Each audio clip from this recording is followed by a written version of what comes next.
Hello, friends. This is Dr. Qamar Cheema, and I am thrilled to have with me Professor John Bluxland. He's a professor of international security and intelligence studies at the Strategic and Defense Studies Center in Australian National University. Thank you, Professor, for your time. Kamad, great to be with you. Thanks for inviting me back. Thank you. Thank you for sparing your time for my channel. So, John, just recently, India's Minister for External Affairs, Dr. Jaishanker, visited Australia, and we have seen that there has been a strategic relationship between both the countries, and recently, 2+2 initiative was also started. So, how, while sitting in Melbourne, Australia, you see the India-Australia relations, and how did you see his visit to Australia? So I'm in Canberra, not Melbourne, although Melbourne's a wonderful city. But I'm so this is the capital here, and this is where a lot of the action happens. And there's sometimes a bit of a disconnect between the politics in Canberra and the politics in the capital cities of the states, particularly Sydney, Melbourne, Brisbane, Adelaide, and Perth, where the economic engine of the country lies, as opposed to the political engine of the country, which is here in Canberra. And the difference is an important one because here in Canberra, you get a perspective on the significance of the relationship with China in political and geostrategic terms, more so than in economic terms. But of course, what we've seen in the last few years is quite a transformation in the bilateral relationship between Australia and India. A generation ago, India was a very small player economically, politically, demographically in Australia. We now have in Australia over 1 million people who have South Asian ancestry. A large chunk of them are from India. We have a significant and growing bilateral trade relationship with India. And we also have a significant and growing educational ties and, of course, security ties. And that's manifested most notably in the quadripartite arrangement between Australia, India, Japan, and the United States, but also in a series of bilateral activities between Australia and India, as well as trilateral ones with Australia, Indonesia, and India as well. So we're seeing a significant reinvigoration of a relationship that was not anywhere near this advanced in the years of the Cold War, and even in the decades after the Cold War. There were institutional and intersectional inhibitors, if you like, to Australia and India becoming closer partners. But the future looks surprisingly positive in my view. Now, having said that, one of our former prime ministers, Paul Keating, was in an interview just a few hours ago, highly critical of the relationship between Australia and India. And I suspect that reflects a view of when he was prime minister, which is 30 years ago. And of course, back then, the relationship was a second tier, if not a third tier relationship for Australia. But of course, in the last few years, it's become increasingly significant. And that goes back probably to the time of the Indian Ocean tsunami and subsequent events since then, which we can talk about more. So, Professor, how do you see the India-Australia relations? Do you think that there was a need of the improvement of the bilateral relations, or do you think that largely the improvement in the India-Australia relations is because of the push of the Americans and the Quad? So they're complementary, but they are not. They're not the only factors. So there's no question the enthusiasm of the United States for a close US ally like Australia has some resonance, but it is also the drive from Japan. And Japan-Australia relations are now deeper than they've ever been. And they've been growing ever since the 1957 economic partnership, trade partnership between Australia and Japan, that over generations has deepened and broadened, and now is a comprehensive strategic partnership that is economic, that's political, that's security, that's about engagement on a range of regional issues as well.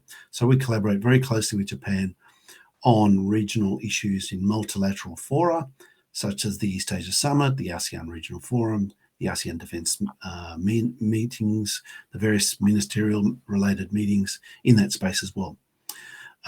So that's been happening for a while. If I can just draw you to the Japan parallel, because there's a similar one with India. We started working. We found Japan being very helpful during the East Timor crisis in 1999. Japan had also been instrumental in helping resolve the Cambodian crisis that led to the Paris Peace Accords in the early 1990s. And then if we found ourselves, despite the debacle and the fiasco of the invasion of Ukraine, working alongside each other in southern Iraq, the debacle in Iraq, I should say, of 2003. In 2005 and 6, both as a favour to the United States, we found ourselves working alongside each other in southern Iraq. And since then, we've found there's been a range of activities that we've been involved in together where we've seen the utility in working more closely on a more trusted basis, developing interoperability and a range of points of contact for ease of engagement between us. This manifested itself particularly following the Fukushima disaster, when Australia quickly responded in providing emergency generators and other support to help Japan get back on its feet at a moment of considerable crisis. In the decade since then, we've seen an overlap of our interests, not only a sense of bonhomie, if you like, of a shared appreciation for what each other can do for each other, but a greater sense of overlapping interests, particularly as we've seen great power contestation in East Asia and across the Indo-Pacific. Australia and Japan have found themselves more aligned than probably ever. And so that relationship parallels what's been happening with the Australia-India relationship. When India got independence, Australia was one of the first to acknowledge Indian independence and celebrated it.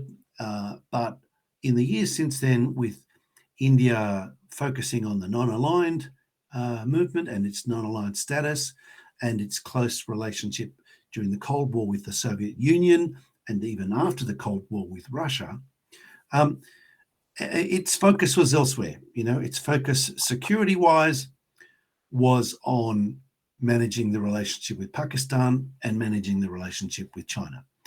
And in terms of economics, there was not a significant complementarity to the economies of Australia and India. So having said that, though, much as is the case with Australia-Pakistan relations, there's some cultural points of commonality, sporting and cultural ties that have kept the relationship afloat. Most notably, of course, cricket. Cricket is a great leveler, a great equal platform where we all engage. We all love to engage. We derive enormous pleasure from having attempts at beating each other in international competition. That's in the background, though. And of course, the Jaishanker visit to Australia this year speaks to a significant transformation in the last decade. Well, Professor, in the recent the press conference where Australian Foreign Minister and then Dr. Jaishanker were there, we all know that this immoral invasion of Russia of Ukraine, we understand the sham so-called referendums, Plebiscites, yeah, plebiscites, and we have seen that India justifies or India defends its relations with Russia while standing in Australia and many other, even in Washington. So there is a sort of a pain, obviously, we can see in the West. So how do you see that a very strategic partnership of Australia, of America, and other European countries justifies its relations with Russia, giving a historical lens, and particularly as the Indian Foreign Minister said that we used to get the military support or arms support from the Russia when nobody was giving us. So how do you see this justification of India's relation with Russia when it comes to the weapons? When the Western countries feel that they're in pain and India need to change its line and length on Russia? Yeah, no, it's a great question, Qamar. Look, the the expectations of what the bilateral relationship between Australia and India and the quadrilateral relationship that includes India in an already close trilateral relationship between Australia, Japan, and the United States. I think it's fair to say there are modest expectations of what this can achieve. So we've seen in the time of the pandemic talk of collaboration on vaccines, on cybersecurity, on maritime security, on scholarships, and a range of fronts, all actually quite constructive in my view. All of them things that nobody can really complain about. They're things that are, by and large, relatively positive towards stability, security, and shared prosperity. So that's all well and good. What we have, though, over the war in Ukraine, India has obviously taken a view that is, while it's abstained from a number of votes in support of Russia, it's been the most sympathetic. It's in the BRICS, the Brazil, Russia, India, China, South Africa construct. It's in the Shanghai Cooperation Organization, and it is obviously engaging with Russia in large part as a foil against China. So Russia has for generations now provided India with affordable high-tech equipment. Now, of course, there's some question about whether it's any good because of the track record of failure in Ukraine. But India is heavily dependent militarily on the supply, at least of spare parts, if not further equipment, from Russia. So they have been very reluctant to be overly critical of Russia. In addition, India has seen Russia as a buffer, as a foil against China. And so it has not been seen from India's perspective as being in its interests for Russia to fail completely, right? Because they want Russia to still have some independence, some strength to be able to push back against China. And therefore, by being in a position to push back against China, give India some breathing space in its bilateral and testy relationship, prickly relationship with China.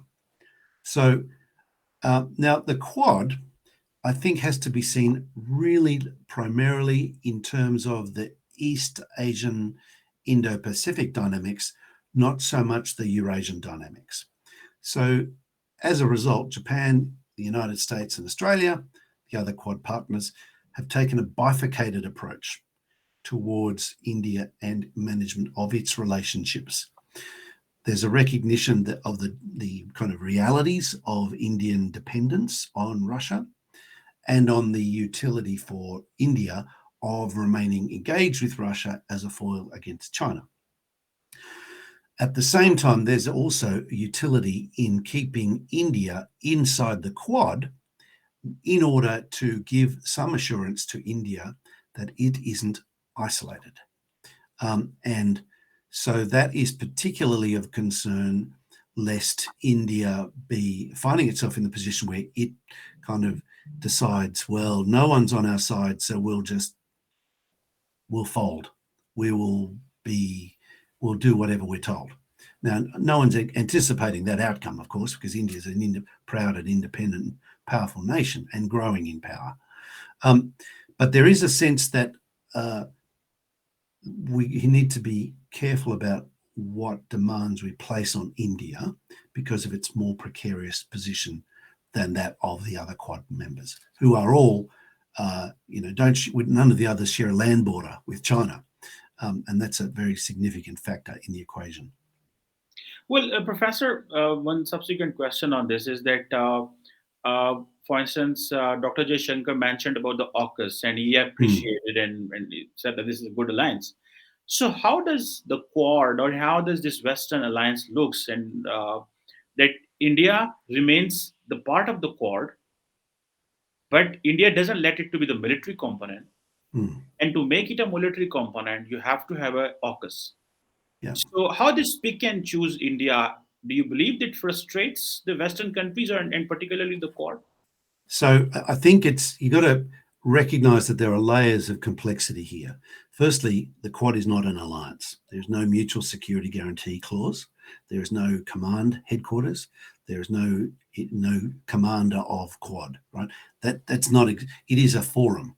It is a forum for the four countries to collaborate and to compete with China on a range of fronts. And that competition, by and large, in my estimation, is broadly a healthy thing. Competition isn't all bad, you know. On the AUKUS front, AUKUS is different. AUKUS is, you know, people say it's an alliance. It's not an alliance. Australia's already in alliance with the United States, and Australia already is a security partner of the United Kingdom, going back since Federation. I mean, let's face it, Australia and the United Kingdom, while the UK joined the EU, 50 odd years ago, it's actually maintained close security ties with Australia regardless. Growing up in the Australian Army, I had British exchange officers in almost all the units I was involved in, and they were reciprocated. So this idea of AUKUS being some kind of new alliance it's a misreading of the dynamics. AUKUS is a technical agreement between the three countries for sharing nuclear propulsion technology for submarines and for other advanced high technology weapon systems, such as hypersonics and precision guided munitions. So that's not an alliance. Those relationships were already existing, and India understands it perfectly well. They're not blind to this. They're completely across that. So it's unhelpful to conflate Quad and AUKUS. They're actually quite different. They serve different purposes, and they're constructed in a very different way, and they represent different interests and different purposes entirely. So it's important to make that distinction. AUKUS is not an alliance. Quad is not an alliance. Now, China, in its rhetorical criticism of both institutions, likes to paint them as an alliance. And it's important that we, as independent, clear-headed pundits reflecting on security issues in the region, make the distinction as well. So one last quick question, John, is that it is some quarters in India and even in South Asia believe that the West is propping up India as a counterweight to China or to counter China. And at one day, there is a probability that the theater of war will be in India. So how do you see that these dynamics where India is considered as being propped up by West against China? Do you think that this India-China this confrontation it is to happen in future, or do you think that the India and Australia relations, India and the Western relations, and particularly India-Australia relations, they're all natural and they have nothing to do with China? So I think it's putting the cart before the horse. Let's not forget the attack on the line of actual control was initiated by China in the Himalayas. And it is a significant event that spurred additional Indian enthusiasm for collaboration with Quad countries. The idea that the other Quad partners can co-opt India into being some kind of proxy is no serious policymaker holds those views. That is not the estimation of what India is about. India is a country of 1.3 billion people. Its economy is growing, and it's projected to be, to compete with China in the century ahead, in the decades ahead. So let's not kid ourselves that we, Australia, Japan, the United States, and others, are in a position to tell India what to do, or to expect that India will, in some kind of deputy sheriff or lapdog manner, follow the interests of the other Quad partners if it is not compellingly viewed in New Delhi as being in the interests of India as well. So that's a very important distinction to make.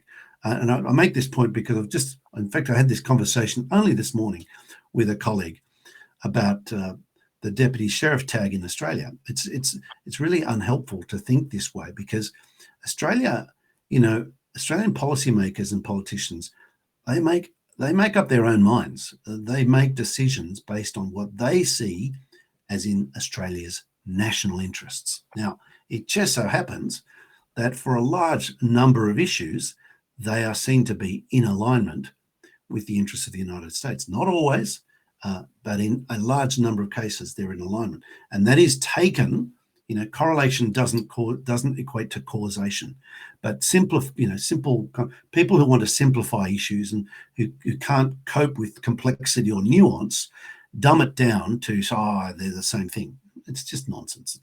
It's not a sophisticated argument. And it's certainly not true. That's great. So thank you very much, Professor, for your time that you spoke on India-Australia relations. It's always a pleasure and treat talking to you. Qamar, thank you very much for having me on the program. Thank you.